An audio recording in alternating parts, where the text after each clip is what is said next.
character development, story, action, a kick-ass soundtrack. Long ago, a cartoon series came out called Avatar: The Legend of Aang, but then everything changed when the show's third season ended. Only Brian Konietzko and Dante DiMartino could fill the hole in our hearts and schedules, but when the world needed them most, they ran out of funding. 4 years passed, and my friend Gil and I discovered the new Avatar, The Legend of Korra. And although its animation and music were great, its story suffered due to idiotic time constraints. But we believe Korra's second season can be worthy of Avatar.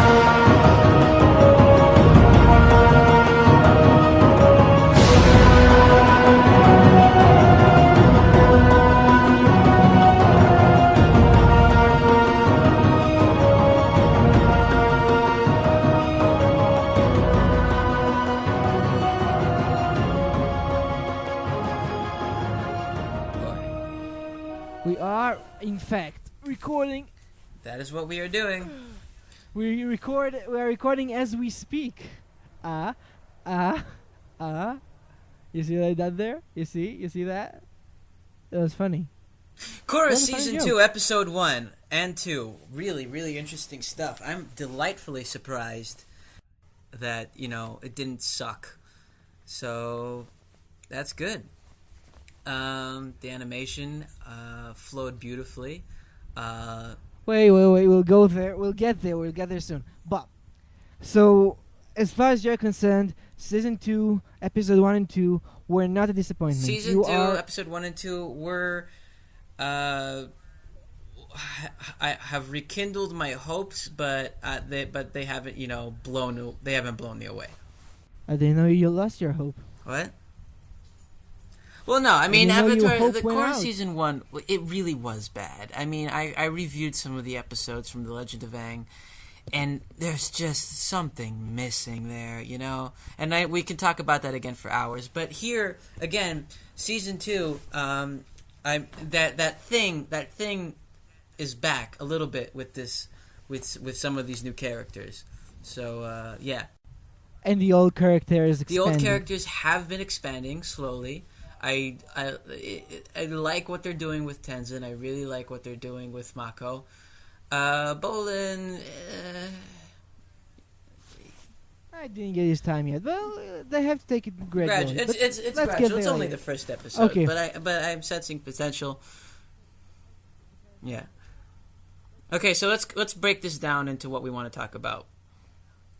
That's exactly what I want to do. So, as I said, this first part of the podcast is going to be spoiler free.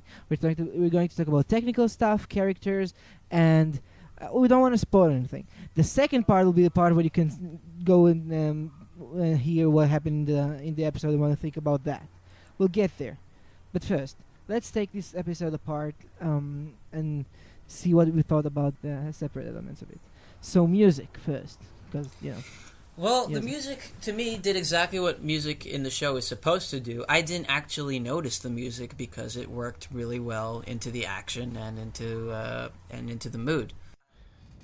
I love the new arrangement of the Korra theme, and I love their uses of basses, all the low strings, and when they get in the forest is amazing. I don't know if they got more instruments in, more acoustic instruments, but it seems like the band is better than ever, and they sound great. Check out the music in the beginning of the episode when you see the just after it goes to white, and then it goes into the pro bending arena. Right. The first piece of music, the just play like a fast strings thing, that got me pumped up from the first second. When that was that was the.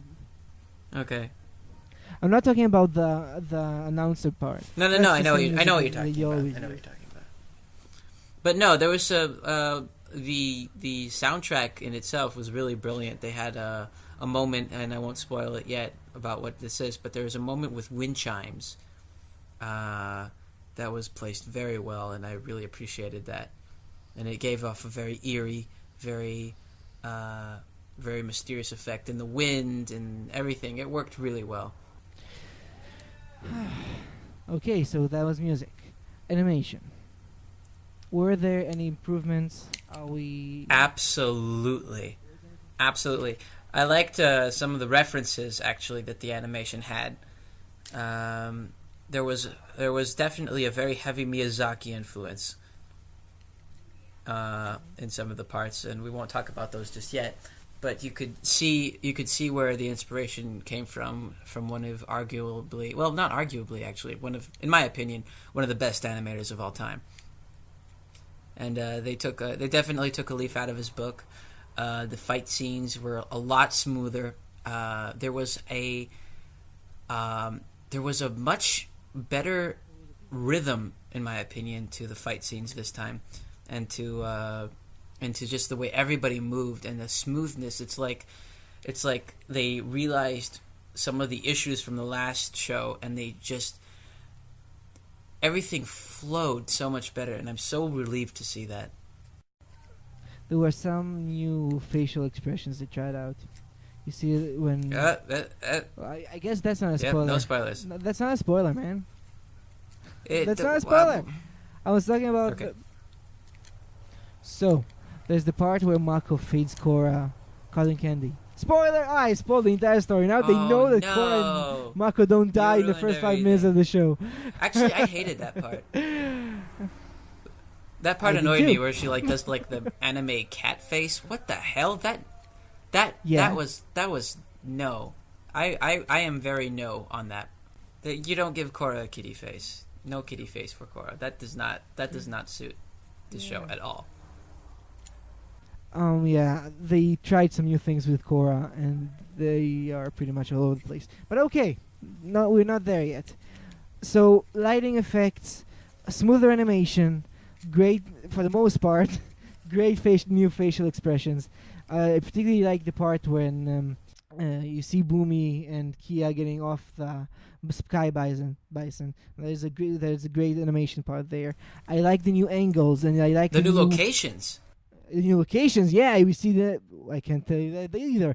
It's early about that, but still, I like the techniques they used to show us the difference between the foreground and background in some of the characters' vision. Also, they actually did a really good job blending between the 3D and the 2D animations. It was very, very seamless, in my opinion, this time. That's true. We've come a long way from the Zeppelins in this third season of Aang. Yeah, and I think. That's one more thing we can say about the animation. Obviously, I don't think we're spoiling anything when we say there are spirits in this. I like the design of the spirits for the most part. They look very Miyazaki. Oh yeah. Spirited Away. I like the lizard one. Okay, shall we move on to part 2? No. Okay, that's animation, that's music. We need to talk about 2 more things. Okay, what are they? New characters introduced.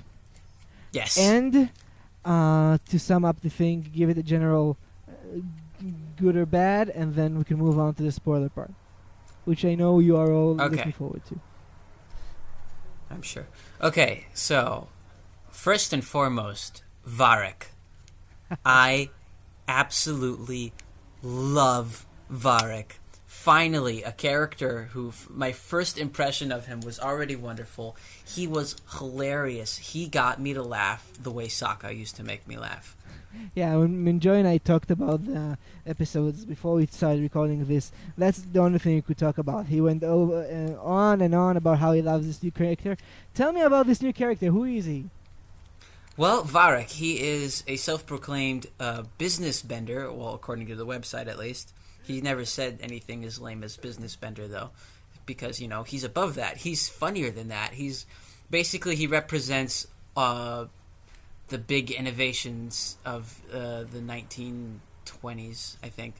Maybe a little bit before that. But he's this crazy businessman who's got a huge bunch of followers, and most of them are suck-ups to him. And, so he doesn't really have any real friends. And, of course, when Bolin and Asami... Oh, wait, I'm spoiling. No. I think that part's fine. Okay, so when Bolin and Asami show up, to pitch their ideas to him, and Bolin shows a shred of... an immediately... I guess the word would be a naive a naive bit of honesty. Naivete. Well, An openness to him. he gives a bit of honesty because that's what he does, and it's obviously it's a recycled trope where that one unexperienced person says exactly the right thing to get into the rich person's good side. We've seen it 1,000 times before, but we got over it so quickly because you just get so fascinated with this character, and he's so goofy, and God, it's just the way he talks, the rhythm. The voice actor did such a good job. I'm not done yet. Shut up. No. The voice actor just don't go. I will save something for the second part, but I just wanted to give you the outlines of the character. So we've got a very funny character, a very interesting one. Well, who else? We have some other new characters. I wasn't done with him yet. But we'll come back to him. All right. Anyway, no. The thing about Varric that really got to me was the rhythm in the way he spoke. The voice acting was absolutely superb. There was a timing to it, which was fun, and you never got bored of it. And it's just, I really appreciated that. Okay, now we can continue. Thank you. So we've got some other new characters like Kia and Boomy, who are, I think, at this point we can contract them into one. Well, I did not like Boomy. I can say that immediately. His voice was just grating. He seems forced. He's a character that everybody else in the series knows, and and they've all had 6 months to get to know him. And honestly, us, the audience, we don't know who he is. We haven't been properly introduced to him, and we're immediately supposed to accept him. I don't know. I feel like he just was rudely imposed upon us. I can't stand his voice. The guy who does his voice is the same guy who did one of the best voices for the earlier season, and that's Starlock. He also does Appa and Momo in the show. Okay, so you've got Tenzin's brother. He was the general of the United Forces. Okay. What? So there's Boomy, which is the retired general, and it's like, we're meeting him just as he retires. I feel like we're missing out on this character. We're seeing him just as he's stopped doing the interesting things. And why did he retire? And he doesn't seem so old. Yeah, seriously. That's just because we see Boomy in the last episode of the previous season. Yeah, we just see him scream, and that's it. What the hell? And of course, there's Kaya, who is she is a little bit amusing. I mean, the fact that she beats up Tenzin, that amuses me, and it's nice to see Tenzin in that little grouchy little brother role. It really develops his character. But again, I don't know them yet. They haven't really had room to develop. I don't know who they are. I don't know what they like. It's so they're kind of they're there to annoy Tenzin for the most part. They're there to annoy Tenzin, and I do appreciate and that's that. good. I like angry Tenzin. Yeah. Kaya is of course named after her grandmother, Katara's and Sokka's mother. And Boomy is of course named after the Earth King, which was one of my favorite characters in Aang. Yes. Okay, so that's 3. We also have Korra's father. His name is Tonrak? Tonrak, yes. Tonrak and Unalak. Or, as I like to call them, Square and Pointy. Square and Pointy. Tonrak is Korra's father. He has an amazing deep voice. I don't know who voices him, but I like him. But he's probably the least interesting character there. He's what? He's probably the least interesting new character we get to meet there. He's the least interesting character, and his voice acting is really blocky and wooden. It's like, oh yes, I am Korra's father. This is who I am. This is how I talk. And I have a deep voice. And a lot, actually, now that I think about it, a lot of the characters, a lot of the voice acting fell a little bit flat. I mean, Varric again. He was so fast and he was so good that maybe it's just compared to him, but everybody else just seemed slightly robotic. Okay, we've got him, and we've got Unalak. Unalak. Who's Unalak? We have Unalak, the uncle, who is the spiritual and spiritual and normal leader of the Northern Water Tribe, and he's very well. We can tell that he has an agenda. We can definitely tell that immediately that he has an agenda, and that's not a spoiler, I think. And he's actually a pretty good voice actor. I believed him more, and he's very subtle. I like his subtlety. So Unalak is Korra's uncle, and he comes to the Southern Water Tribe for this festival they have, and he looks around, and he's not happy. I think that's the first impression. Are we in part 2 already? No. But I think that's the first impression we get of him.